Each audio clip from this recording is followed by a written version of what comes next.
पे देश विदेश में हर जगह घूमी हैं। हाँ। हर जगह की न्याय व्यवस्था के बारे में आप परिचित होंगे।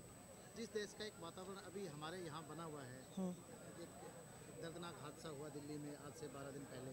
आज उसका बच्ची का अंतिम संस्कार के लिए तैयारियाँ चल रही हैं। ऐसे दर्दनाक हादसे हुए महिलाओं के प्रति, और एक आप महिला होने के नाते इस केस को किस नज़रिए से देख पा रही हैं? देखिए, पहली बात तो ये पूरा सिस्टमेटिक फेलियर की वजह से हुआ है, और परिस्थिति भी बदलनी पड़ेगी और मनस्थिति भी बदलनी पड़ेगी। परिस्थिति कानून बदलता है और मनस्थिति नैतिक बल से बदलती है। परिस्थिति को बदलने के लिए सरकार को, अब हमारी पुलिस को और जुडिशल को पूरी मेहनत करनी पड़ेगी, नहीं तो परिस्थिति नहीं बदलेगी। और मनस्थिति बदलने के लिए हम समाज वाले जो लोग हैं, सिविल सोसाइटी के जो लोग हैं, उन्हें, अगर हम सोचते हैं कि हम सिविल सोसाइटी में रहते हैं तो हमें एकजुट होकर खड़ा होना पड़ेगा और नैतिक बल को इतना पक्का करना पड़ेगा कि ये जो माइंडसेट है लोगों का वो बदल जाए। औरत का सम्मान नहीं करते, जब घर में नहीं करेंगे तो उनके बच्चे भी वही सीखते हैं और आगे जाके फिर इस तरह के अत्याचार होते हैं। और जिस तरह के ये मीनियक घूम रहे हैं, इनके लिए जब तक एग्जम्पलरी पनिशमेंट का कानून बना हुआ है वो इम्प्लीमेंट नहीं होता। पहली बात तो कानून इम्प्लीमेंट हो तो वो परिस्थिति बदलने वाली बात है, और एक ऐसा कानून बने इन मीनियक्स के लिए जिसमें कैस्ट्रेशन, केमिकल कैस्ट्रेशन की बात बिल्कुल नंबर 1 पे होनी चाहिए, डेथ पेनल्टी नंबर 1 पे होनी चाहिए। गैंग रेप में तो कोई और सजा हो ही नहीं सकती।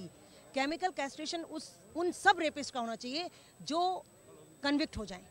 कन्विक्ट होने के बाद भी अगर उनका केमिकल कैस्ट्रेशन नहीं हुआ, 7 साल की सजा के बाद वो बाहर आते हैं और बिल्कुल वही करते हैं जो उन्होंने पहले किया है। डर नहीं है, there is no rule of law in this country. Banana republic बन गए, कोई डर नहीं है, सब चलता है वाला एटीट्यूड हो गया है। अभी भी सरकार अगर जाग जाए, और अब जनता तो जाग चुकी है, जनता को पता चल गया है कि समाज की सोच को भी बदलना होगा, लेकिन जो पार्लियामेंट में बैठे हुए नेता हैं, जिस तरह का प्रेसिडेंट के लड़के एमपी ने जो शब्द कहे, वो एक तरह से पहले तो हमारी दामनी का गैंग रेप हुआ, उसके बाद इस शासन और प्रशासन ने हमारे पूरे आंदोलन का गैंग रेप किया। उसमें उसको एक अलग मोड़ देके वो जो छोटी सी राजनीति, 1% राजनीति की वजह से पूरे आंदोलन का उन्होंने गैंग रेप किया। और उसके बाद जिस तरह के ये पार्लियामेंटेरियंस हैं, वो जिस तरह के शब्दावली यूज़ करते हैं महिलाओं के लिए, वो एक तरह से वोकल गैंग रेप होता है हम महिलाओं का, और हमारे साथ जो युवा जुड़ा हुआ है और जितने भी सिविल सोसाइटी के लोग जुड़े हुए हैं, सभी का की भावनाओं का, उनके सेंटिमेंट्स का गैंग रेप होता है। तो ये करना बंद करें ये पार्लियामेंटेरियंस, जाग जाएं, जनता जाग चुकी है। जनता जाग चुकी है। और अभी जो गुस्सा चौक चौराहों से लेकर के, जिसमें खास तौर से देखा गया कि युवक और युवतियां ही ज़्यादा थे, इस यूथ का गुस्सा जो सड़क के चौक चौराहों से लेकर आज पार्लियामेंट तक जा पहुंचा और राष्ट्रपति भवन तक जा पहुंचा, जो कि पहले सीमित दायरे में सिकुड़ कर रह जाता था। तो अब क्या लगता है कि ये आंदोलन की रूपरेखा, देखिए, ये वातावरण बदला है, ये जो सरकार के कानों तक आवाज़ पहुँच पाई है? दिल्ली का जो आक्रोश है उसमें सेल्फ मोटिवेटेड एजुकेटेड यूथ शामिल हुआ, सेल्फ मोटिवेटेड महिलाएं शामिल हुई। और जब एजुकेटेड, जो भी दिमाग से भी और डिग्री से भी, जो भी कहो, दिमाग से एजुकेशन में मानूंगी, किताबी नहीं, दिमाग से जो भी एजुकेटेड है, और अगर वो सड़कों पे आ जाए तो कंस्ट्रक्टिव होता है, तो बहुत अच्छा समाज बनता है, और अगर वो डिस्ट्रक्टिव हो जाए तो बहुत गंदा समाज बनता है। इसलिए मेरी सरकार से गुजारिश है कि ये जो जागरूक जनता सड़कों पे आई है, इसकी बात को समझें और इनसे संवाद करें, और जो ये डिमांड कर रही है उसको जल्दी से जल्दी पूरा करें। होगा, अब ये फ्यूचर टेंस में नहीं चलेगा, वर्तमान में क्या कर सकते हैं वो कीजिए। यानी कि अब निजाम को जनता का मिजाज समझ के चलना होगा। बिल्कुल, अब सरकार को समझना पड़ेगा।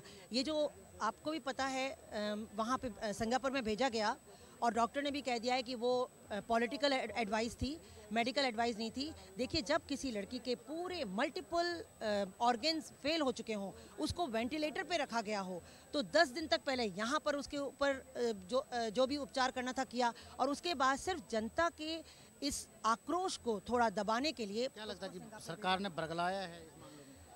सरकार ने इसमें टाइम पास किया है। जो ये सिस्टम है, सिस्टम फेलियर इतना ज़्यादा हो चुका है कि सिस्टम अगर 10 नंबरी हो जाए तो हम प्रजा, जो जनता है, उसमें भी 10 नंबरी बढ़ते जाएंगे।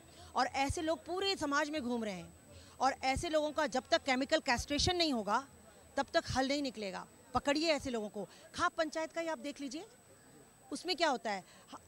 मैं एक खिलाड़ी हूँ, एक एशियन चैंपियन हूँ, और मैं जानती हूँ कि जिस समय अन्ना आंदोलन हुआ था, टीम अन्ना की भी हूँ, अन्ना आंदोलन जब हुआ था तो वो एक आह्वान था, वो एक प्रैक्टिस थी। जैसे हम एशियन चैंपियन बनने के लिए मुझे बहुत प्रैक्टिस करनी पड़ी और फिर परफॉर्मेंस दी।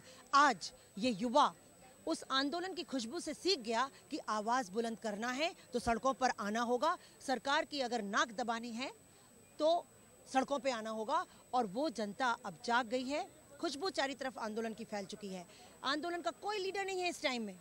इस टाइम में सेल्फ मोटिवेटेड यूथ है, सेल्फ मोटिवेटेड महिलाएं हैं।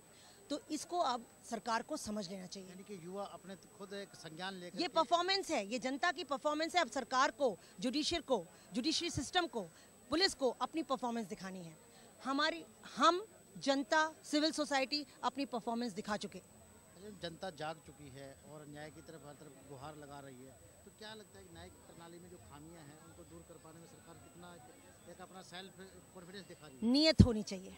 अगर नियत अच्छी होगी, अभी भी कुछ नेता अच्छे बचे हैं, मैं तो ये कहूँगी कि जो अच्छे नेता बचे हैं वो एकजुट हो जाएं, क्योंकि ऐसा नहीं है कि सभी खराब हैं।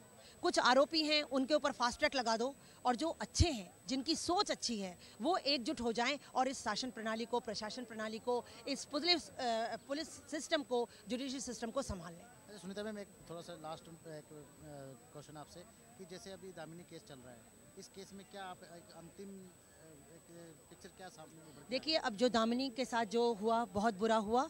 अब उसको भी एक राष्ट्रीय सम्मान के साथ उसकी अंत्येष्टि क्रिया करनी चाहिए। ये पूरी जनता की डिमांड है और ऐसा करके ये नारी का सम्मान करेंगे।